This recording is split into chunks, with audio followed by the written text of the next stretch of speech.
ఒక రాజధాని నిర్మాణం కొరకు 34,000 ఎకరాల భూమి కావాలి. 52 పేజీల మేనిఫెస్టో మీది. మీ బంగారం ఉంటే ఆన్న పెట్టుకోండి, మీరైతే చంద్రబాబు కడతారని చెప్పారు. ఆ బంగారం కూడా వేయండి. ఏం దక్కించుకున్నారు సార్ మీరు? చదువుకున్న పిల్లలకి ఎక్కడ డిఎస్సి ఇచ్చి ఉద్యోగాలు రాల మా దృష్టిలో. మొదటి ముఖ్యమంత్రి సార్, అంతకన్నా 9 ఏళ్ళ అనుభవం ఉంది. ఏం సాధించింది సార్? జగన్మోహన్ రెడ్డి వస్తే మేలు చేస్తాడని ఎంప్లాయర్స్ అట్లా అనుకుని భ్రమపడి తప్పు జరగటం జరిగింది. జనసాంద్రత లేని కాడ, జనజీవనం లేని కాడ ఒక రాజధాని నిర్మాణం చేయడం ఇది ఎంతవరకు సవాబు? వాళ్ళు పెట్టిన క్యాసెట్ లో చంద్రబాబు గారు నీ మనస్సాక్షికి ఓటేసుకోమన్నాడు కానీ నా పార్టీకి కానీ ఇంకోళ్ళకి కానీ ఓటేయమని ఎక్కడా చెప్పలా. 2019 23 సీట్లకి పరిమితం కావడం ఏంటి అసలు? ఆయన నోటమ్మటే ఎప్పుడు మాట తప్పు జారడు. అయినా ఇప్పుడు టీడీపీ ఎప్పుడు కూడా ఒంటరిగా పోటీ చేయదయ్యా. వాలంటీర్లను పెట్టి సచివాలయం వాళ్ళని పెట్టి మీకు ఇవన్నీ రావు అని బెదిరి వైసీపీ చెయ్యండి అంటే మీరు చేసింది డబ్బు దొంగతనంగా సంపాదించాను బోల్డంత అక్రమ సంపాదన. యువగలం పాదయాత్ర లోకేష్ గారు సక్సెస్ తప్పులు చేసి కొన్ని పనులు చేశాడే కానీ పూర్తిగా చేయలే. పనులు చేయటం ఒకటే ముఖ్యం కాదు.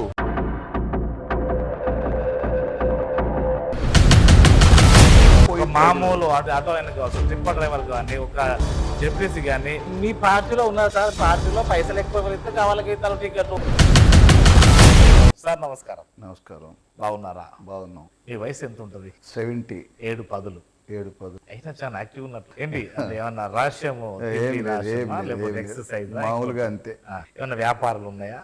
వ్యాపారం, రోడ్డు కాంట్రాక్టర్ నేను. మొదటి నుంచి మొట్టమొదటి నుంచి వ్యవసాయం, బిజినెస్ అట్లా చేసుకుంటా వచ్చి ఇప్పుడు ప్రస్తుతం రోడ్డు కాంట్రాక్టర్. పెట్రోల్ బంక్ ఉంది. ఆ వ్యాపారం. పిల్లలు కూడా వ్యాపారంలో ఒక అతను ఉన్నాడు, ఒక అతను పిల్లల్ని చదివించుకుంటూ విజయవాడలో ఉన్నారు. ఓకే, సవ్యంగా అవుతుంది. సవ్యంగా. పొలిటికల్ ఎప్పుడే ఎంట్రీ ఇచ్చారు అసలు? 40 years అయిపోయి. 40 years రామారావు పార్టీ పెట్టిన కొత్త. అప్పుడేనా? అప్పటి నుండి టీడీపీ? అప్పటి నుంచి వేరే లేదు, వేరే పార్టీయే లేదు. అవును, ఇప్పుడు టీడీపీ అంటేనే కమ్మ పార్టీ అంటారు. నిజంగా ఏం కాదు, కమ్మ పార్టీ ఏం కాదు. దీంట్లో అందరూ వ్యక్తులు ఉన్నారు, అన్ని కులాలు అందరు వ్యక్తులు ఉన్నారు. కానీ పుట్టిందేమో బీసీల కొరకు. బీసీ ఎన్టీ రామారావు అప్పుడు. అంతే, వాస్తవానికి అంతే. ఆ బీసీలు ఇప్పుడు కరువు అయిందంటే మీరేం చెప్తారు అందులో? లేదు లేదు లేదు లేదు తెలుగుదేశానికి బీసీలు ఎప్పుడు అప్పుడు ఇప్పుడు వెన్నెముకే. అది మటుకి తప్పు. ఈ 40 years నుండి ఏ ఏ పదవులు మీరు అనుభవించారు? 40 yearsలో నేను 15 years మామూలు కార్యకర్తగా, గ్రామ లీడర్గా పనిచేసాం. ఆ తర్వాత మండల లీడర్, తర్వాత మండల్ లెవెల్కి వచ్చాం. జెడ్పీటీసీ. మండల్ లెవెల్లో కొంతకాలం పనిచేసాం. జిల్లా కమిటీ, తెలుగుదేశం పార్టీ జిల్లా కమిటీలో చేశాను. తర్వాత భద్రాచలం ట్రస్ట్ బోర్డుకు చేశాను. ఆ తర్వాత 14లో నేను జెడ్పీటీసీని అయ్యాను ఫస్ట్ టైం. ఇప్పుడు కూడా 21లో మళ్ళీ రెండోసారి జెడ్పీటీసీని అయ్యాను. రాజకీయం అంటేనే కాస్త పిరమైంది అంటే మీరేమంటారు? పిరిమైంది. ఈరోజు కొంచెం రాజకీయం అనేది పిరిమైంది, ఖర్చు ఎక్కువగా అవుతుంది. టీడీపీ పార్టీలో ఒక జెడ్పీటీసీ కార్యకర్తలు ఎమ్మెల్యేగా కాలేకపోయారు, గల కారణాలు ఏంటి? అది ఈ ప్రాంతాన్ని బట్టి ఇక్కడ ఉన్న ఈ ప్రాంతం కాదు, అదే ప్రాంతం అట్లా ఉన్నది. లేదు ఏమన్నా జెడ్పీటీసీలకు ఇక్కడ ఇచ్చారా? మీరు చూడండి, ఈ టీడీపీలో ఒకసారి హిస్టరీ మొత్తం మీరు తిరిగి రాసిన కానీ ఎంపీపీలకు, జెడ్పీటీసీలకు ఎక్కడ ఎమ్మెల్యే పదవి ఇచ్చింది లేదు. అంటే అప్పటికి ఇంకా సీనియర్స్ ఉండటం మూలాన ఈ తెలుగుదేశం పార్టీలో ఆ రోజు నుంచి ఈ రోజు వరకు జాయిన్ అయిన బ్యాచ్ కొంతమంది ఉన్నారు సీనియర్స్. వాళ్ళు ఆ ఇదిలోకి వెళ్తున్నారు. ఈ జడ్పీ మెంబర్లు కానీ, ఎంపీపీలు కానీ ఎలాంటి పరిస్థితుల్లోనూ ఆ పదవుల దగ్గరలోకి వెళ్ళలేకపోయారు. కారణం ఏంటంటే మనీ కొంత ఆర్థిక ఇది అనేది ఒక భాగం. కొన్ని ప్రాంతాల్లో క్యాస్ట్ ఈక్వేషన్స్ మీద సీట్లు ఇవ్వాల్సి వచ్చింది. అందుకని అక్కడ సీటు రాకోకుండా జెడ్పీటీసీలైనా, ఎంపీపీలైనా పార్టీలో మంచి గౌరవం గల పొజిషన్ ఉన్నా ఆ క్యాస్ట్ ఈక్వేషన్ లో ఎటువంటి పరిస్థితుల్లోనూ తీసుకుంటానికి వీలు కాని పరిస్థితి వచ్చింది. అది పార్టీ తప్పు కూడా కాదు, అక్కడ ఉన్న పరిస్థితులను బట్టి అట్లా జరిగింది. మీరు ఇక్కడికే పరిమితం అని ఏమన్నా అనుకున్నారా? అంటే జడ్పీటీసీ స్థాయి వరకే ఇక చాలు. పరిమితం అనేది కాదు. ఇక్కడ మా అవినిగడ్డ కాన్స్టిట్యూషన్ పార్టీ పుట్టిన గత కాంగ్రెస్ లో నుంచి ఇప్పుడు వరకు కూడా కాపు కమ్యూనిటీ ఎక్కువ ఉంది. వాళ్ళ ఈక్వేషన్ లో ఏ పార్టీ అయినా కూడా గత కమ్యూనిస్ట్ కాంగ్రెస్ లో ఉన్నప్పుడు ఇదే పందా నడిచింది, తెలుగుదేశం కాంగ్రెస్ ఉన్నప్పుడు ఇదే నడిచింది, ప్రస్తుతం వైఎస్ఆర్ తెలుగుదేశం ఉన్నా కూడా ఇక్కడ పరిస్థితి అదే నడుస్తుంది. కాపుకి ఇవ్వాలి కాబట్టి మెజారిటీ ఆఫ్ ఓట్లు ఉన్నాయి కాబట్టి ఆ క్యాస్ట్ కి ఇవ్వాలనే ఉద్దేశంతో తప్పనిసరిగా అదే చేస్తున్నారు. వాళ్ళకి ఇస్తున్నారు ఎప్పటికి అదే పరంపర సాగుతుంది. అందులో భాగంగానే మీరు కూడా ఎక్స్పెక్ట్ చేయలేదు. ఎందుకు చేయలేదు? ఎందుకంటే పార్టీకి విరుద్ధంగా మనం ఆశపడి అడిగి మనం మాట పడకూడదు. అదే పార్టీ ఇంకో కొంతమందిని నాన్ లోకల్ కూడా ఇస్తారు కదా, నాన్ లోకల్ ఇక్కడ అక్కడ ఇక్కడ. సో మరి మీలాంటి వాళ్ళకి ఒకవేళ ఆ పార్టీ గుర్తింపు చేయగలిగితే ఇంకొక ప్లేస్మెంట్ చూపెట్టవచ్చు కదా. చూపించవచ్చు అంటే అక్కడ కూడా జనం ఎక్కువ అయ్యారు, ఆ ప్లేస్ లో కూడా జనం ఎక్కువ అయ్యారు. ఏడాది సార్ ఏడాది ఇప్పుడు ఎందుకు అవలా అంత వైసీపీ వాళ్ళు అట్టే చేంజ్ చేసుకొని సీట్లు ఇస్తున్నారు సార్ మీకు? కాదు వైసీపీ వాళ్ళు గతంలో తెలుగుదేశం కుటుంబంలో మైలవరం ఉంది, మైలవరంలో ఉమా గారు మంచి పొజిషన్ లో ఉన్నాడు. ఆయన కాదని అక్కడ బ్రేక్ చేసి వాళ్ళు వసంత కృష్ణ ప్రసాద్కి ఇచ్చారు అంటే వాళ్ళ ఫాదర్ మా తెలుగుదేశంలో మెయిన్ లీడర్ గతంలో, తను మధ్యలో కాంగ్రెస్ లోకి కానీ వాళ్ళ వైఎస్ఆర్ కాంగ్రెస్ లోకి కానీ వెళ్ళటం అనేది వాళ్ళకు కొన్ని ఇబ్బందులతో వెళ్ళారు అప్పుడు. ఆ తర్వాత అతను ఇవాళ పార్టీలోకి రాదలుచుకున్నప్పుడు అతను కూడా బెటర్ పొజిషన్ లో ఉన్నాడు కాబట్టి తను కూడా తీసుకుని సీట్ ఇద్దాము, ఎట్లా సిట్టింగ్ ఎమ్మెల్యే కాబట్టి అని రెండు ఉమా గారిని కూడా ఎక్కడో చోట అడ్జస్ట్ చేద్దామని చూశారు. కానీ ఈ కలయికలు బీజేపీ జనసేన తెలుగుదేశం కలయికల్లో ఎక్కడా అడ్జస్ట్ చేయడానికి వీలుగాక నాయకుడు తన్ని చంద్రబాబు గారు నేను మంచి బెటర్ పొజిషన్ లో చూసుకుంటాను అని ఒక హామీ ఇచ్చి, కానీ ఎటొచ్చి ఈ మీ మిడిల్ లో ఉన్నటువంటి కార్యకర్తల పైన ఉన్న లీడర్స్ కాస్త మేనేజ్ చేసేటువంటి వాళ్ళకి తిప్పలు వచ్చిందా? అంటే మరి పరిస్థితులను బట్టి అక్కడ ప్రాబ్లం వస్తుంది. ఒక ఎమ్మెల్యే స్థాయిలోకి లేదు, ఆ తిప్ప లేదు, అయితే సీటు లేకపోతే లేదు, ఏముంది? లేదు వాళ్ళు అదే స్థాయిలో ఏమన్నా రాసి పెట్టుకున్నారా? నేను ఎమ్మెల్యే అట్లని కాదు, అంటే నేనన్నది ఈ ఒక్క పార్టీ కాదు, ఇది అన్ని పార్టీలకు వర్తిస్తుంది. అన్ని పార్టీలు అంటే పార్టీలో మొట్టమొదట జూనియర్స్ గా ఉన్న వ్యక్తులందరూ ఎమ్మెల్యేలుగా గతంలో 4-5 టర్ములు సెలెక్ట్ అయ్యి 4-5 టర్ములు వాళ్ళదే రిజిస్ట్రేషన్ చేసుకున్నారు.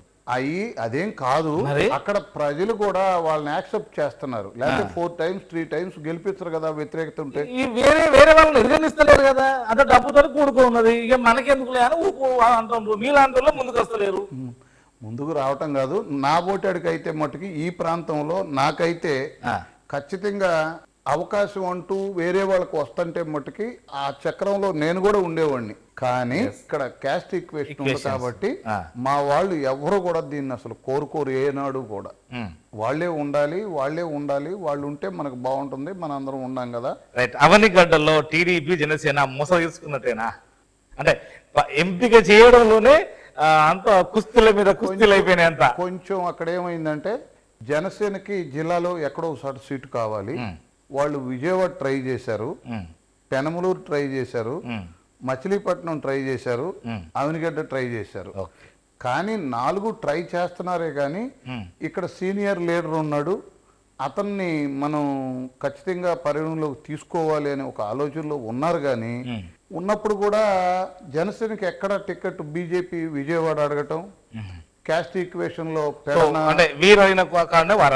అడగటం, అక్కడ అది పోవటం, పెడన ఖచ్చితంగా క్యాస్ట్ ఈక్వేషన్ లో బందరు 2 ఇవ్వటం, ఈ జిల్లాలో పామర్ ఎస్సీగా ఉండిపోవటం, ఎక్కడ జనసేన నుంచుంటానికి వీలు కాలేదు. కాబట్టి ఇక తప్పని పరిస్థితుల్లో అవనిగడ్డ ఎంచుకున్నారు. ఆ ఎంచుకున్న క్రమంలో సీనియర్ లీడర్ ఉన్నాడు తెలుగుదేశంలో. కానీ జనసేనలో దానికి తగినంతగా ఎదిగిన వాళ్ళు సర్వే చేయించుకుంటే సర్వేలో కూడా ఆ రిపోర్ట్స్ కరెక్ట్ గా రాల.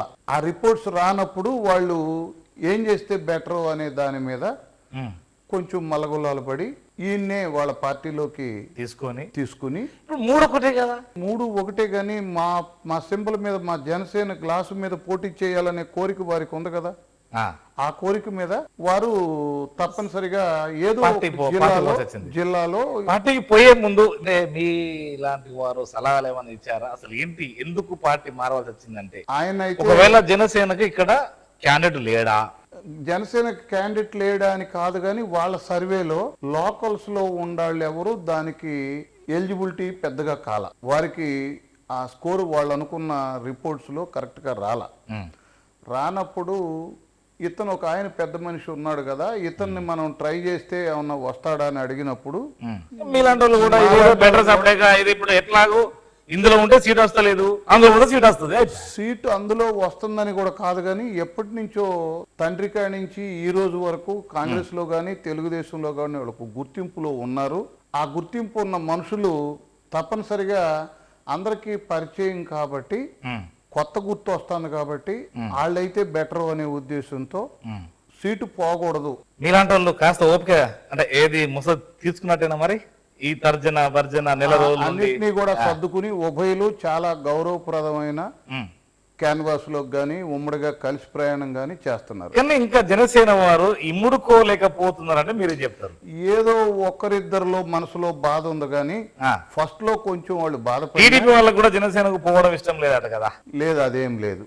ఎవరన్నా ఒకళ్ళు ఇద్దరు అనే మాట కానీ అదేమి లేదు. తెలుగుదేశం వాళ్ళు అందరూ కూడా ఆయన వెళ్తుంటే సమ్మతిగా ఒప్పుకున్నాళ్లే గానీ వ్యతిరేకించిన వాళ్ళు ఎవరు లేదు. ఎలా ఉండబోతుంది ఇక్కడ? బలంగా వైసీపీ ఏమో బలమైన క్యాండిడేట్లను నిలబెట్టుకున్నారు. సో మరి మీరు కూడా బలమైన క్యాండిడేట్ నిలబెట్టుకున్నారు, పంతం అయితే నెగ్గించుకున్నారు.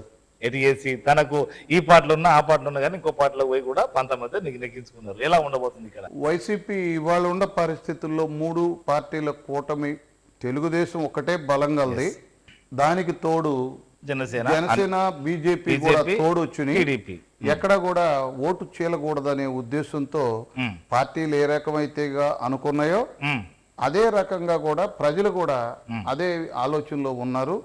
తప్పనిసరిగా ఈ సీటు 25,000-30,000 మెజార్టీతో ఎలా చెప్పగలుగుతారు?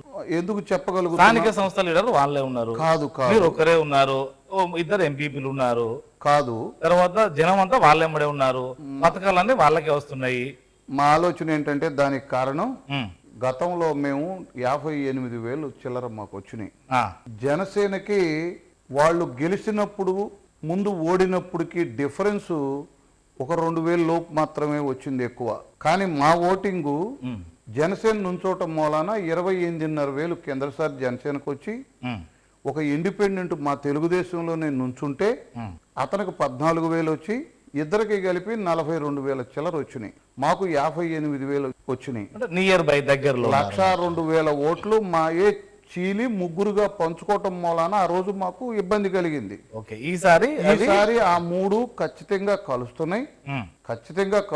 3 పార్టీ మీద ఆ రోజు గవర్నమెంట్ మీద ఆ రోజు జగన్మోహన్ రెడ్డి మీద సానుకూలత ఇవాళ లేకుండా ఎందుకు లేదు? చాలా వ్యతిరేకత ఉంది. ఎట్లా ఉందంటే ఎంప్లాయర్స్ నమ్మి ఆ రోజు చాలా రకాలుగా ఓటేశారు.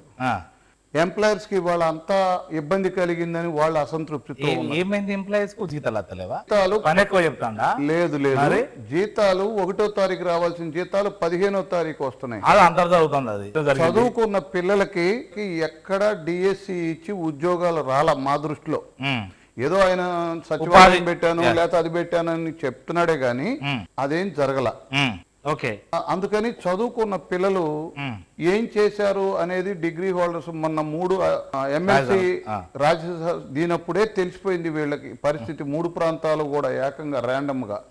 మరి అదే పరిస్థితుల్లో ఇవాళ చదువుకున్న వాళ్ళు వ్యతిరేకంగా ఉన్నారు, ఎంప్లాయర్స్ వ్యతిరేకంగా ఉన్నారు. ఎంప్లాయీస్ ఎట్లా ఉంటారు వ్యతిరేకం? నో డౌట్ అందులో ఉన్నారు. ఎందుకంటే ఉంటారు వాళ్ళకి, అంటే వాళ్ళకి పని ఇప్పుడు ఇంటిగా ఉండి జీతం తీసుకోవాలి సార్ అలా అని అందరు నన్ను అనట్లేదు. కానీ అదేం కాదు, ఏ సెక్టార్ వాళ్ళు ఆ సెక్టార్ లో పనిచేయటం తప్పదు, వాళ్ళు చేస్తున్నారు.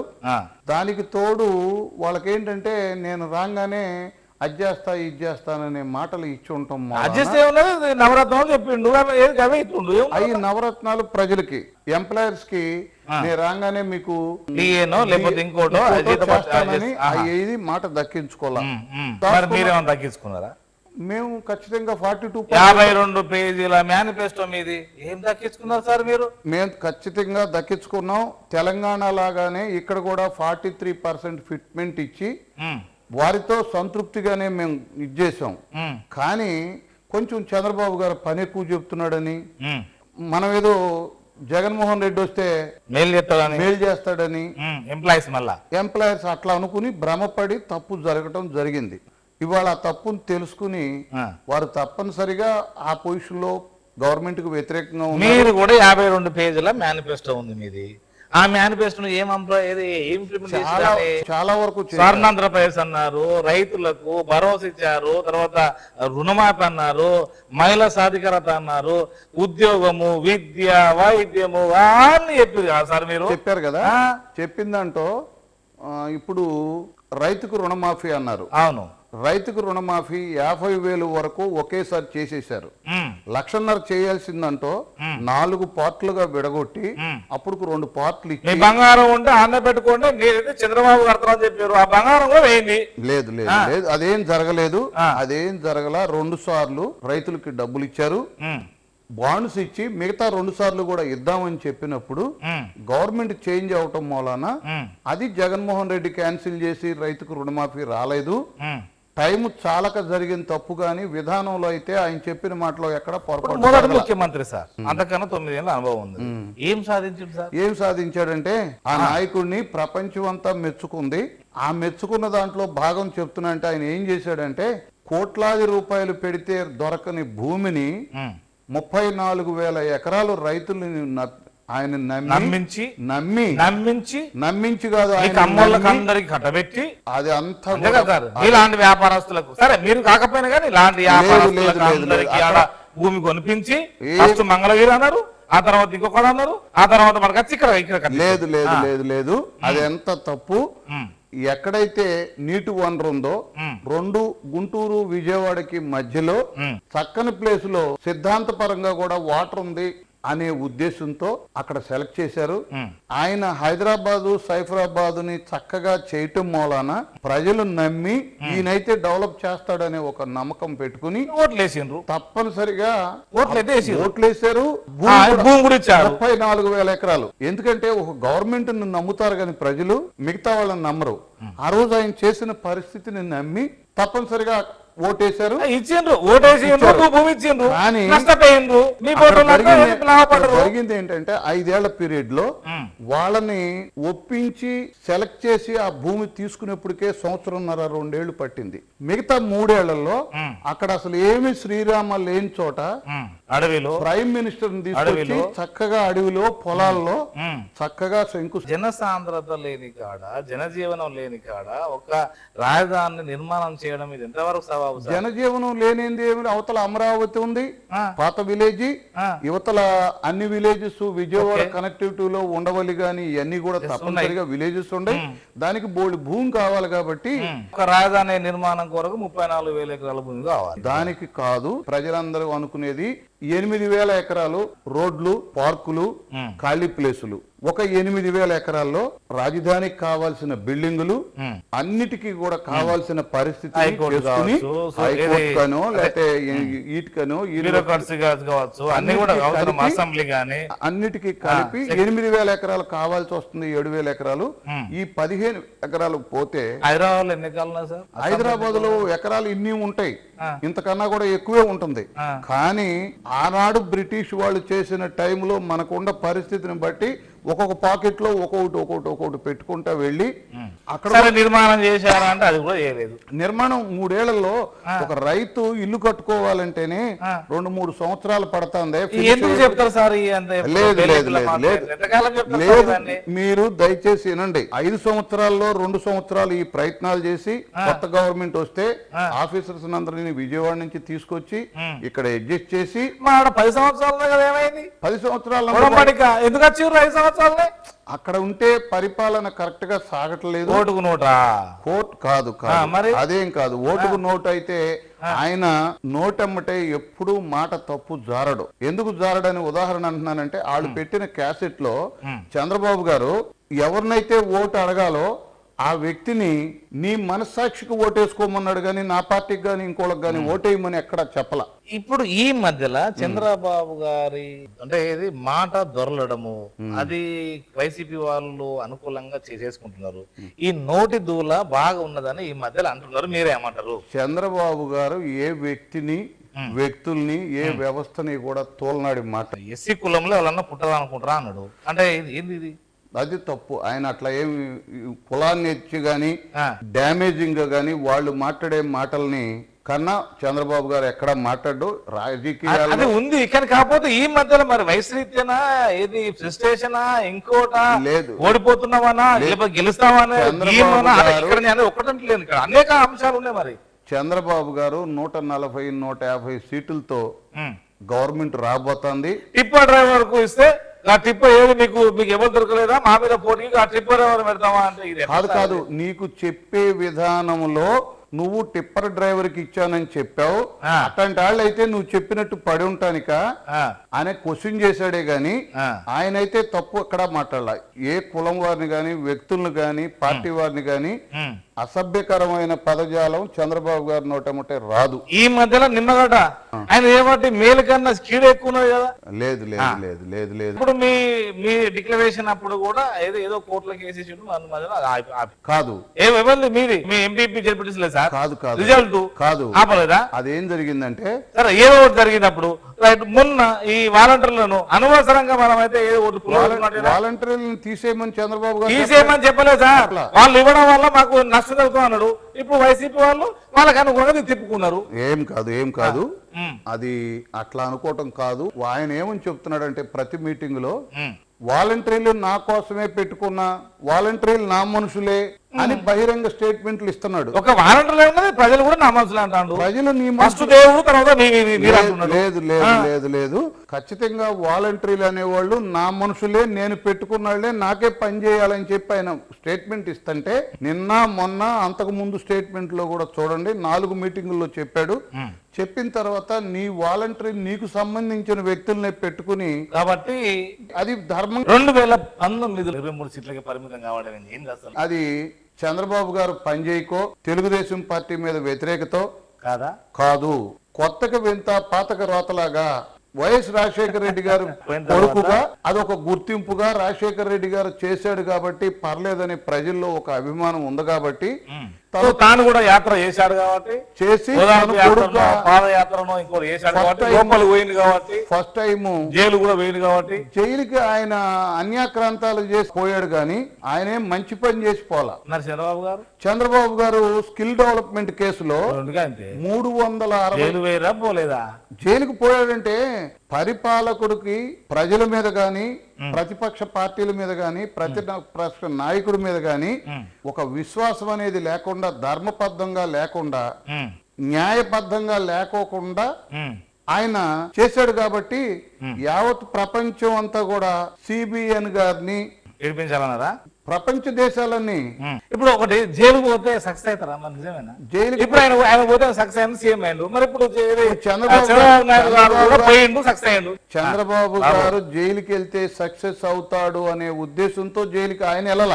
కావాలని ఆయన ఇరికించి ఆయన ఇబ్బంది పెడితే ఏదో జడిసి సరెండర్ అయిపోతాడేమో అనుకునే ఉద్దేశంతో ఇబ్బంది పెట్టాలని చూశారు. కానీ ఆయన 53 రోజులు ఉండి కడిగిన ముత్యంలాగా అట్లా ఉంది. కానీ చంద్రబాబు గారి కేసు 360 కోట్లు. 360 కోట్లలో స్కిల్ డెవలప్మెంట్ కి రాష్ట్రం అంతా చేస్తే 360 కోట్లు ఖర్చు కాదా? ఆయన కేసు అలాంటిది కాదు. ఆయన వేరు. ఆయన ఈడీ సిబిఐ ఇద్దరు కూడా నీ మీద ఇన్ని కేసులు ఉన్నాయి, 43,000 కోట్లు నిన్ను సీజ్ చేసి నిన్ను ఎంతో ఇదిగా నీ మీద ఉంది కాబట్టి నిన్ను జైల్లో పెట్టారు. వాళ్ళు ఏమంటారు, కాంగ్రెస్ చేసినటువంటిది దాన్ని దాటేయటానికే వీలు లేకుండానండి. అయినా ఇప్పుడు టీడీపీ ఎప్పుడు కూడా ఒంటరిగా పోటీ చేయదయ్యా, ఎప్పుడు పోటీ చేసింది కాదు. రామారావు వచ్చిన కొత్తలో ఉభయ కమ్యూనిస్టులతో ఇప్పుడు నేనది చంద్రబాబు నాయుడు గారు కూడా ఇవాళ రాష్ట్రంలో ఎక్కడా కూడా ఈ దుర్మార్గ పాలన, ఈ దుర్మార్గుడు ఉండకూడదని అంటుండే కానీ ఎందుకు అంటలేదు? రామారావు ఉండగా చేయాల్సింది చేశాడు, చంద్రబాబు గారు ఉండగా చేయింది ఏంటి? పిల్లలు చదువుకుంటుంటే 2 పిల్లలుండా 3 పిల్లలుండా విద్యాదేవని ఇచ్చాడు. ఎందుకు ఇవ్వలేదు? మొన్న ఏది ఇంగ్లీష్ మీడియం ప్రవేశపెడుతున్న వాళ్ళకు తెలుగే రాదు, ఇంగ్లీష్ మీడియం ఎందుకని చంద్రబాబు గారు ఏమో మీరేమో ఇట్లా సార్. అట్లా కాదు. చంద్రబాబు గారు చెప్పింది ఏంటంటే ఈ రోజు మన బడుల్లో మన స్కూల్స్ లో పిల్లలు దానికి అందుకోలేరు కాబట్టి నిదానంగా దానికి మీ బడాబాబులు మీరైతే ప్రైవేట్ స్కూల్లో కార్పొరేట్ స్కూల్లో మీ పిల్లలు ఇంగ్లీష్ మీడియం చదువుకోవచ్చు. ఏమి కాదు, అదేం కాదు. పిల్లలు టీచర్స్ దానికి కొంత ట్రైనింగ్ ఇచ్చి కొంత అట్లా చెప్పండి, సజెస్ట్ చేయండి. సజెస్ట్ చేశారు. అట్లా కాకుండా ఆల్ ఆఫ్ సడన్ గా తెలుగు మీడియం నుంచి ఇంగ్లీష్ మీడియం వేసుకుంటారు. అదంతా వాళ్ళ కంగారు. మీరు చూడండి, వాళ్ళ పిల్లలకు టీచర్ గా బోధించేటువంటి వాళ్ళ పిల్లలు ప్రైవేట్ స్కూల్లో ఇంగ్లీష్ మీడియం చదువుకోవచ్చు, కానీ వీళ్ళు వచ్చేమో నెల జీతం తీసుకుంటారు, వీళ్ళేమో పిల్లలు చదువు చెప్తారా? అదేం కాదు, అదేం కాదు, అది కాదు. ఇంగ్లీష్ మీడియం బయట అయితే ఏదో బాగా చెప్తారు, తెలుగు మీడియంలో గవర్నమెంట్ స్కూల్స్ అయితే జిల్లా పరిషత్ స్కూల్స్ అయితే చెప్పరు అనేది ఏం కాదు. గవర్నమెంట్ స్కూల్ అటెండర్ పని చేస్తున్నారు, అదేం కాదు. క్లాస్ ఏది ఉన్నారు అంతా ప్రైవేట్ అంతా, మీ బోర్డులు అంతా అమెరికాలో ఉన్నారు. కాదు, మీరు దాన్ని అడగాలని అడుగుతున్నారు కానీ మా ఉద్దేశం ఏంటంటే ఇవాళ ఆనాడు వ్యవసాయ రంగంలో ఉన్న కుటుంబాలు ఈ రోజు విద్య మీద ఎక్కువ శ్రద్ధ పెట్టి విద్యని ఎక్కువ ప్రోత్సహిస్తున్నారు కాబట్టి. గౌరవ మాజీ ముఖ్యమంత్రి గారు చంద్రబాబు గారు వ్యవసాయమే దండగా లేదు లేదు అనలేదు, వ్యవసాయం దండగంలా. రాజశేఖర రెడ్డి గారు ఉన్నప్పుడు లేదండి, తప్పు. అది నేను కరెక్ట్ గా చెప్తున్నా ఏనండి, మళ్ళీ దాన్ని రివైండింగ్ చేసుకోండి. అది చంద్రబాబు గారు మీరు ఒకే టైప్ ఆఫ్ వ్యవసాయం చేస్తే నష్టపోతున్నారు, క్రాప్ ని మార్చి వేరే వాణిజ్య పంటలుగా గాని క్రాప్ మార్పుడు చేయండి, అప్పుడు దిగుబడులు వచ్చి రైతు బాగుంటుంది. ఈ టైప్ ఆఫ్ వ్యవసాయం నష్టం వస్తుంది అని చెప్పి ఆయన చెప్పిన మాట నిజం. ఆయన ఖచ్చితంగా చెప్పారు. వ్యవసాయం నష్టం వల్ల ఆయన రైతు బిడ్డ, మన ప్రాంతం అంతా రైతాంగంలో వ్యవసాయం ఏరియా ఇది, దాన్ని నష్టం వల్ల. యువగలం పాదయాత్ర లోకేష్ గారు సక్సెస్. యువగలం పాదయాత్ర చాలా బ్రహ్మాండంగా సక్సెస్. సమస్యలు వచ్చినాయా? ఏం కాదు, సమస్యలు ఏమైనా పట్టుకొచ్చారా? సమస్యలు ఆయన అన్ని సమస్యలు రాసుకుని ప్రజలు చెప్పిన ప్రతి పనిని నోటీస్ చేసి ఖచ్చితంగా ఇది చేద్దాము, రేపు గవర్నమెంట్ వచ్చినాక మేము వస్తాము అనే మాట చెప్పొచ్చాడు. యువగలంలో ప్రజలు ఎంత బాగా రిసీవ్ చేసుకున్నారంటే ఆయన్ని. వైసీపీ మీటింగ్ పెట్టిన పోతుండ్రు, మీ పార్టీ మీటింగ్ పెట్టిన. వైసీపీ మీటింగ్ పెడితే బస్సులు, గవర్నమెంట్ బస్సులు, ప్రైవేట్ బస్సులు, ఆర్టీఓలను పెట్టి బ్రహ్మాండంగా తోలిచ్చి గవర్నమెంట్ డబ్బు పాడు చేస్తుంటే అక్కడికి వాలంటీర్లను పెట్టి సచివాలయం వాళ్ళని పెట్టి మీకు ఇవన్నీ రావు అని బెదిరించి ముసలా ముత్తకాళ్ళని వెళ్ళి తీసుకెళ్లి అక్కడ ఇబ్బందులు పాలు చేస్తున్నారే గాని వాళ్ళు ఎవరు మీటింగ్ ఇంట్లా. ఆయన మీటింగ్ స్టార్ట్ అయ్యేప్పటికే గ్రౌండ్ అంతా ఖాళీ అయిపోయి వెలవెలకపోతాడు. ఏది గౌరవ ముఖ్యమంత్రి గారు అప్పు పట్టుకొచ్చి మొత్తం మీద పేదవాళ్ళు పంచుతుండు, అది పరిపాలన కాదు, సంపద సృష్టించాలి, మీ మధ్య మాత్రము సూపర్ 6 అంటుండ్రు. మరి ఆయన అప్పు చేసినప్పుడు మళ్ళీ మీరు అప్పు చేయరా? అప్పు చేయటం అంటే 8.5 లక్షల కోట్లు చిల్లర 9 లక్షల కోట్లు అప్పు చేసి ఆయన నోటితో ఆయన ముఖ్యమంత్రి గారు 2.5 లక్షల కోట్లు మాత్రమే నేను పేదలకు పంచాను. ఒక స్టేజ్ లో 2.20 అన్నారు, ఒక స్టేజ్ లో 2.30 అన్నారు. మిగతా డబ్బులు ఏమైపోయినాయి? మరి సీతారామన్ గారే చంద్రబాబు ఏం చేసిండో ఈయన కూడా లేదు లేదండి. కాంగ్రెస్ గవర్నమెంట్ లో చేసిన అప్పు 1,00,000 కోట్లు, చంద్రబాబు గారు చేసింది 1,50,000 కోట్లు. ఈ 2.5 లక్షల కోట్లకి తోడు ఇప్పుడు 8.5-9 లక్షల కోట్లు చేసి 12 లక్షల కోట్లు అప్పు అయింది. రాష్ట్రంలో ఎవరన్నా పనిచేస్తే బిల్డింగులుగా గాని స్కూలుగా గాని రోడ్డుగా గాని ఎక్కడా పని చేయలేదు. చేసి ఏదన్నా గనక ఉండుంటే దానికి డబ్బు కూడా ఇవ్వలే ఇంతవరకు. తెలంగాణ ఎలక్షన్స్ తీర్మారైనాయి, ఇక్కడ కూడా అయితాయా? ఆ ప్రభావం ఉంటుందా ఇక్కడ? ఆ ప్రభావం ఉంటుందా అంటే కర్ణాటక ప్రభావం తెలంగాణ పడ్డది, తెలంగాణ ఇక్కడ ఉంటుందా? తెలంగాణ ప్రభావం ఖచ్చితంగా కొంత ఇక్కడ ఉంటుంది. ఇప్పుడు వైసీపీకి విరుద్ధంగా 3 పార్టీలు మేము ఒక్కళ్ళ మేతున్న వాళ్ళు 3 వస్తున్నారు అంటున్నారు. ఇప్పుడు బీజేపీ, టీడీపీ, జనసేన ఈ 3 కలయిక ఎలా ఉండబోతుంది? చాలా బ్రహ్మాండంగా ప్రజలు దాన్ని ఆహ్వానిస్తున్నారు. కానీ ఈ కలయికల మూలాన ఈ తప్పు జరుగుతోందని ఎవరు బాధపడినాళ్ళు లేరు. ఎక్కడన్నా సీటు ఆశించిన వాళ్ళు ఒకళ్ళు అరా ఇబ్బంది పడుతున్నారేమో కానీ రాజీనామాల పర్వం రోజుటైతుంది కదా. లేదు లేదు, అది సహజమండి. ఏ ఎలక్షన్ అప్పుడైనా ఏ పార్టీ వాళ్ళైనా అలా అనుకుంటే ఇవాళ మీరు సీట్ ఇచ్చిన గవర్నమెంట్ లో మంత్రిగా ఉండి ఎమ్మెల్యేలుగా ఉన్న వ్యక్తులకి సీట్ ఇస్తే మాకు ప్రజలే రావట్లేదు, మేము ఈ డబ్బు ఖర్చు పెట్టి ఎన్నికల్లో పోటీ చేసి ఓడిపోతే మేము నష్టపోతాం. అట్లా కాదు, అక్కడ వాళ్ళకి సీట్ ఇవ్వలేదు, మీ ఎంపీ గారు కూడా సీట్ ఇవ్వలేదు, మళ్ళీ అంటే వాళ్ళకి కావాల్సింది కూర్చుకోవాలి దేనికైనా ఉరుకుతారు. కాదండి, దాంట్లో ఉన్న వ్యక్తులందరూ కూడా వీళ్ళకి అర్థలేదు. అందులో జగన్ అర్థం ఆయన బీసీలకు ఇస్తాను టికెట్లు ఎక్కువ. అదేం కాదు, నీ గవర్నమెంట్ లో ఉన్న నీ పార్టీలో ఉన్న నాయకులు నీ విధానాలు నచ్చక నువ్వెవరిని కలవక నీ మీద వైరాగ్యంతోనే ఆ పార్టీలో మారి బీజేపీలోకో తెలుగుదేశంలోకో జనసేనలోకో వెళ్ళారే కానీ చంద్రబాబు గారు ఏమన్నా ఖచ్చితంగా కరోనా వచ్చినప్పుడు ఎక్కడున్నారు సార్? కరోనా వచ్చినప్పుడు అక్కడ స్థానికంగా ఉన్నటువంటి పంచాయతీలు ఉన్నటువంటి వాళ్ళు కావచ్చు, వాలంటీర్ కావచ్చు, వాళ్ళు పనిచేసారు. లేదు, మీరు వినండి. ఖచ్చితంగా చంద్రబాబు గారు ఆ రోజు ఆ మందుల కంపెనీ ఆ వాల్యూ తెచ్చి అక్కడ పెట్టి అదే అందరికి ఔషధం అయింది. కానీ వీళ్ళు ఎక్కడా దానికి అలాంటిది ఎక్కడా చేయలే. అప్పుడు ఇప్పుడు కూడా చేయలే. గవర్నమెంట్ లో ఉండి చేయాల్సింది వాళ్ళు. ప్రతిపక్షంలో ఉన్న వ్యక్తులు మరి ప్రతిపక్షంలో ఉన్న వ్యక్తులు కొట్లాడారు, సరిగ్గా పనిచేయమన్నారు. లేదు లేదు లేదు, తప్పనిసరిగా చేశారు. అదే ఇప్పుడు ఈ రోజు పేపర్ ప్రకారం ఇది ఏంటి అసలు స్ట్రాటజీ పీకేది స్ట్రాటజీ అంటే ఆయన ఇక్కడ కూటమి మాత్రమే గెలుస్తుంది, వైఎస్ఆర్ ఓడిపోతున్నారు, దీన్ని పరిగణలో తీసుకుంటారా? ఆయన చెప్పేది ఉంది, ప్రజలందరూ చెప్తున్నారు. సామాన్య మానవుడు కాడి నుంచి దీనికి విరుద్ధంగా ఉన్నారు కదా. లేదు లేదు, అసలు ఇంకోటి వైసీపీ చేయండి అంటే మీరు చేసింది వైసీపీ చేయింది ఏంటంటే తెలుగుదేశం గవర్నమెంట్ ఉండగా ఆయన చేయాలనుకున్న విధానాలు చేశాడు. ఈయన నేను చేస్తాననుకున్నది ఈయన కొంత అప్పులు చేసి కొన్ని పనులు చేశాడే కానీ పూర్తిగా చేయలే. ఇంకోటి ఏంటంటే పనులు చేయటం ఒకటే ముఖ్యం కాదు, పరిపాలన, ప్రజలు, ప్రతిపక్షాలు వీళ్ళందరినీ గౌరవిస్తా నడిచినప్పుడే పార్టీల యొక్క మనుగడ. గాని ఈ 175 సీట్లలో 151 సీటు గెలిచిన వాళ్ళందరినీ ఓడించేది జగన్మోహన్ రెడ్డి గాని ఎమ్మెల్యేలు మంత్రులతో కాదు. ఖచ్చితంగా ఆయన విధానమే ఇవాళ వాళ్ళ పార్టీని వాళ్ళ ఎమ్మెల్యేలని ఓడిస్తాను. షర్మిల మేడం రావడం వల్ల తెలంగాణ కోడలు ఆంధ్ర ఆడపడుచు ఎవరికి మేలు జరుగుతుంది? జరగటం అంటూ జరిగితే వాళ్ళ కాంగ్రెస్ ఓటింగు ఖచ్చితంగా చెల్లుతుంది. కాంగ్రెస్ నుంచే వైఎస్ఆర్ పార్టీలోకి వచ్చారు ప్రజలు. ఇవాళ ఆవిడ రావటం వలన వద్దే పర్సెంటేజ్ కాకపోయినా ఒక 2, 3, 4% అయినా ఆవిడ కొన్ని సీట్లలో డ్యామేజ్ చేస్తుంది. ఎవరికి? మీకా వారికా? వాళ్ళకి, మాకేం చేయదు. టీడీపీలో పార్టీ పుట్టిందేమో బీసీల కొరకు, కానీ ఇప్పుడేమో వైసీపీ 50% ముఖ్యమంత్రి గారు డిక్లేర్ చేశారు, ప్రస్తుత ముఖ్యమంత్రి గారు. ఏది 50% మేము బీసీలకు ఇచ్చినామని, మరి మీరేమో ఆచరిస్తలేదు, ఆయనకి ఆచరిస్తాను కాదు సార్. ఆయనకి దారి తోచని పరిస్థితుల్లో ఏదో ఒకటి ఇచ్చి నేను ఇచ్చానని చెప్తున్నాడు. కానీ మభ్య పెట్టడానికి గతంలో కూడా ఇట్లాగే మభ్య పెట్టాడు.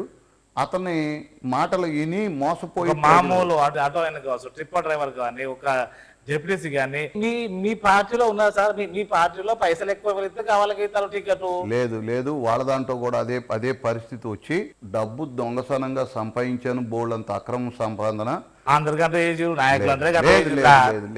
మిగతా పార్టీ ఈయన పార్టీ కన్నా మిగతా వాళ్ళు చాలా జనరంజకమైన పరిపాలన అందించారు. కానీ ఇలాంటి దుర్మార్గాలు మెదిలి నడి మీద కేసు పెడతాం, ఇబ్బందులు పెడతాం, అది చేయలే. ఇంకోటి ఏంటంటేనండి, మనం అనుకుందాం ఏ కులంలో అయినా చిన్నాళ్ళు పెద్దాళ్ళు ఆడపడుచుల్ని తల్లిదండ్రుల్ని కుటుంబాన్ని ఎన్ని రకమైన మనస్పర్ధలు వచ్చినా సర్దుకుని చెల్లిని చెల్లిగాను తల్లిని తల్లిగాను చూస్తారు, తండ్రిని కుటుంబాన్ని అన్నదమ్ముల్ని గౌరవ మర్యాదగా చూసుకుంటాం, పొరుగు పోకూడదని. సామాన్యులే.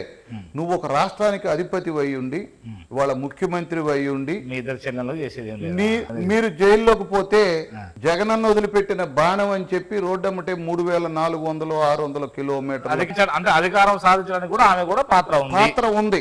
ఆమె రోజు పక్కన పెట్టినామంటారు. అలాంటి చెల్లిని నువ్వు ఆమె కాదనిపోయింది. తెలంగాణ కాదు చాలా సార్లు యుద్ధం చేసి నాకు నీ వలన ఇంత ఇబ్బంది ఉంది, ఇవాళ ఇబ్బంది ఉన్నది, కుటుంబ పాలన లేదు సంస్థానం కావాలి. లేదు అదేం కాదు. అట్లా అనుకుంటే ఆ రోజు వెళ్ళదు. ఇవాళ అది కాదు. ఇతను చేసే చేష్టలకి విసిగిపోయి ఇతని మీద ఉండ మంచితనం పోయి ఇతని మీద యాంటీ భావంతోనే ఆవిడ వెళ్తాంది, కానీ పదవని కాదు. వెళ్ళినంత మాత్రాన పదవులు ఎవరికి అంత తొందరగా రావు. కాకపోతే ఆవిడకున్న బాధని ఈ రోజు పాత మా తండ్రి ఉన్నప్పుడు కాంగ్రెస్ పార్టీలోనే ఉన్నారు కాబట్టి దాంట్లోకే నేను వెళ్ళి మా తండ్రి బాటలోనే నేను కొట్లాడదాం, ప్రజల్లో నా యొక్క వాయిస్ వినిపించి నాకు ప్రజలు ఓటేసేట్టు చూద్దామని. వారి మాట పైన తీసుకుంటారా? కొంతమంది తీసుకుంటారు. ఒకేసారి ఆల్ ఆఫ్ సడన్ గా పార్టీ పెట్టి దాంట్లోకి వచ్చి పాత పార్టీ అయినా కూడా జాతీయ పార్టీ అయినా కూడా ఇవాళ ఆవిడ వెళ్ళంగానే ఒకేసారి ఆల్ ఆఫ్ సడన్ గా అందరూ వెళ్ళిపోతారని అనుకోవద్దు.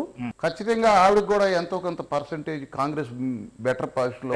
సిద్ధం అంటే వాళ్ళు మీరు సంసిద్ధం అంటారు, వాళ్ళు సిద్ధం అంటారు. దేనికి సిద్ధం, దేనికి సంసిద్ధం? ఆయన మాయ మాటలు చెప్పడానికి సిద్ధం సిద్ధం సిద్ధం అంటున్నాడు. సభలు పెట్టారు, సక్సెస్ అయింది. ఇప్పుడు బస్సు యాత్ర పెట్టిండ్రు, మీరు కూడా 45 ఏళ్ళు లోపు 50 ఏళ్ళు లోపు ఉన్న ఒక వ్యక్తి ఏసీ బస్సులో కూర్చుని బయటికి రాకుండా దండాలు పెట్టడం, పరదాలు కట్టించుకుని ప్రయాణం చేయటం, నిన్నటిదాకా చెట్లు కొట్టేసి చాటుగా ఊళ్ళో ఎవరిని ప్రజల్ని కలవకోకుండా ప్రయాణం చేసిన వ్యక్తి. సార్ ఒక్కసారి అధికారం వచ్చిందంటే అందరికీ అంతే సార్. లేదు చంద్రబాబు గారు అధికారంలో ఉన్నప్పుడు లేనప్పుడు కూడా ఇట్లాగే ప్రజల్లోనే ఇచ్చేసాడు. ఆయన ఎక్కడ ఏ మీటింగ్ చూడండి ప్రజల మధ్యలోనే ఉండి వాళ్ళు 74 ఏళ్ల వయసులో 25 ఏళ్ల కుర్రాడు కూడా అగ్గిలో మీటింగ్ చెప్పలేడు, జగన్ చెప్పలేడు, మిగతా నాయకులు కూడా చెప్పలేరు. తను చావో రేవో. ఇప్పుడు మరి ఇంతగానో మీరు చేసిన వాళ్ళు ఇప్పుడు 4 అంటే జస్ట్ సరే కరోనా ఇది 5 సంవత్సరాలు 58 నెలలు చేసినటువంటి వైసీపీ మీకు మీ కుటుంబాలకు ఈ ప్రభుత్వం తరఫున మా వల్ల మేలు జరుగుతుంటే ఓటేయమని, మరి మీరు కూడా అదే నిదానం పట్టుకోవాలి కదా. మేము కూడా 9 సంవత్సరాలేమో ఉమ్మడి ఆంధ్రప్రదేశ్ చేసినాము, 5 సంవత్సరాలు ప్రత్యేక ఆంధ్ర ఏర్పడిన తర్వాత ఏర్పాటు చేసినటువంటి చంద్రబాబు గారు ఆ పరిపాలనలో మీ కుటుంబాలకు మేలు జరుగుతున్న ఓటేమని మీరు కూడా ఆయన కూడా అదే చెప్తున్నారు. ప్రతి స్టేట్మెంట్ రివ్యూ చేయండి. నేను 14 సంవత్సరాలు పనిచేశాను, ఉమ్మడిలో గాని ప్రత్యేకంలో గాని ముఖ్యమంత్రి చేశాను, 15 సంవత్సరాలు ప్రతిపక్షం చేశాను. నా రాజకీయ 45 ఏళ్లలో నేను ఎక్కడైనా తప్పులు చేయలేదు. ఎవరి మీద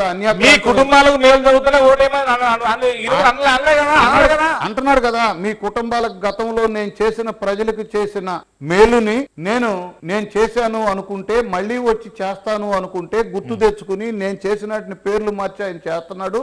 ఇవన్నీ నేను చేసినయే. డాక్రా గ్రూపులు గాని కావచ్చు, కానీ మహిళా సాధికారం ఏం చేయలేదు. లేదు ఖచ్చితంగా చేశారు. ప్రస్తుతం ఇక్కడ మన ప్రాంతానికి వద్దాం సార్. ఎలా ఉంది మీ పాత్ర, ఎలా ఉండబోతుంది? ప్రసాద్ గారికి మీరు ఎలా గెలిపించుకోబోతున్నారు అంటే మీరేం చెప్తారు? మోపిదేవి మండలంలో అవనిగడ్డ కాన్స్టిట్యూషన్ లో మోపిదేవి మండలం అనేది ఒక ప్రత్యేకత. ఎందుకంటే 4 సంవత్సరాల నాడు నామినేషన్లు వేసి సంవత్సరం తర్వాత ఎన్నికలు జరిగి ఆ ఎన్నికల్లో కూడా ఈ మోపిదేవి మండల ప్రజలు తెలుగుదేశం పార్టీని రకాన్ని గుర్తుపెట్టుకుని వ్యక్తిని గుర్తుపెట్టుకుని మన పార్టీకి ఓటేయాలని వాళ్ళంత క్రైసిస్ లో ఉండి వాళ్ళంత దుర్మార్గం చేసే రోజుల్లో కూడా ప్రజలు ఖచ్చితంగా నన్ను గాని పార్టీని దాంతో పాటు అదే మళ్ళీ రిపీట్ అవుతుంది. మరి మీకు ఖచ్చితంగా మీ పాత్ర ఎలా ఉండబోతుంది? నా పాత్ర అయితే జనసేన పార్టీకి ఇచ్చిన ఎమ్మెల్యే గారిని మా తెలుగుదేశం జనసేన ఉమ్మడి అభ్యర్థిగానే మా పార్టీ వ్యక్తిగానే మేము ఖచ్చితంగా ప్రజల్ని ప్రభావితం చేసి మంచి వ్యక్తికి చంద్రబాబు గారు నిలబెట్టిన పవన్ కళ్యాణ్ గారు నిలబెట్టిన ఉమ్మడి అభ్యర్థికి ప్రజలు ఖచ్చితంగా ఓటేయండి అని మా ఎలక్షన్లకు మేము ఎట్లా తిరిగామో ఆయనకి అట్లా కష్టపడి ఆ రోజు వచ్చిన దానికన్నా ఇవాళ జనసేన కలిసి మేము కలిసి ఉన్నందుకు బీజేపీ కలిసి ఉన్నందుకు ఈ మోపిదేవి మండలం 4,500 నుంచి 5,000 మెజారిటీ దాటే వరకు వస్తుందని మేము విశ్వసిస్తున్నాం. ప్రజలందరిలో కూడా నమ్మకం. మీ రాజకీయ భవిష్యత్తు రాబో కాలంలో ఎలా ఉండబోతుందని నేను చెప్తాను. మా చంద్రబాబు గారి భవిష్యత్తు, పార్టీ భవిష్యత్తు, రాష్ట్ర భవిష్యత్తు బాగుంటే మా అందరి భవిష్యత్తు బాగుండట్టుగా మేము ఫీల్ అవుతాం. కానీ రాబో కాలంలో కాలమే నిర్ణయిస్తుంది. సార్ అయితే ఒక ధీమా వ్యక్తం చేశారు. ప్రభుత్వాన్ని మాత్రం తప్పకుండా ఏర్పాటు చేయబోతున్నాం, అది కూడా అవనిగడ్డ పైన ఉమ్మడి అభ్యర్థిగా ప్రసాద్ గారిని మాత్రం గెలుచుకోబోతున్నాం అంటున్నారు. సరే చూద్దాం, కాలమే నిర్ణయిస్తుంది కదంతా. నమస్కారం. నమస్కారం అండి.